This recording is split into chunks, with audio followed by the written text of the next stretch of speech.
Okay, so we were talking about the afflicted view of wrong views yesterday, remember? And we were saying that there were three kinds of nihilistic views. One is that denies the continuity of the person. The other denies that there's any ethical ramifications or ethical dimensions of our actions. And the third denies that there's any cause and effect whatsoever. Okay, so things happen randomly. So the other day we were having a discussion about cause and effect, remember? And somebody brought up something about mathematicians or scientists beginning to ask whether the results can cause the causes, or whether the present can be the cause of the past. Did I get that right, what you were saying, that maybe they... Huh? Okay, but scientists, but it was something about the present being able to be the cause of the past. Yeah? Okay, so here I think it's helpful to look at what the Buddhist idea of time is, because from the Buddhist viewpoint, time is an abstract composite. Okay, it's impermanent, it's something that's merely labeled. It's not a substance, whether a physical substance or any other kind of substance, you know, within which we exist. But rather, time is posited in relationship to an object.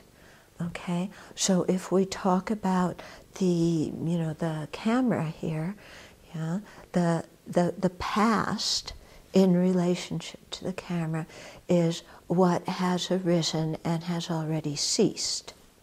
Okay, that's the definition of the past. It's arisen and it's ceased.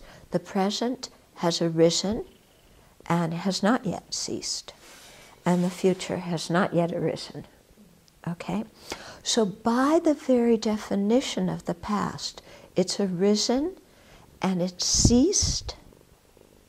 Then to talk about the present being the cause of the past doesn't work, because the past has already arisen and ceased.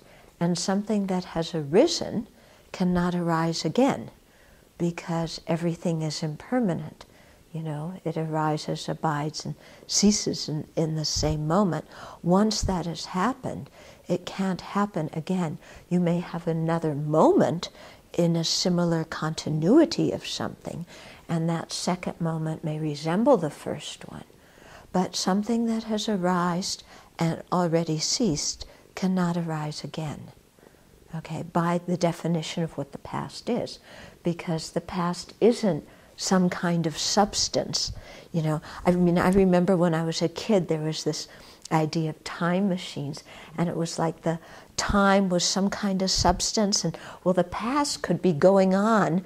We could be living in all of our past things could be happening in some other dimension, while the present is happening now and the future is happening in another dimension. But from a Buddhist view, that it's not like that. Yeah, because time isn't some kind of substance. It's just something that is labeled, you know, posited in relationship to different objects. Yeah, outside the existence of different objects, you can't have the past, present, and future of anything. Okay? So I thought that this might be a good point to kind of clarify that from our previous discussion.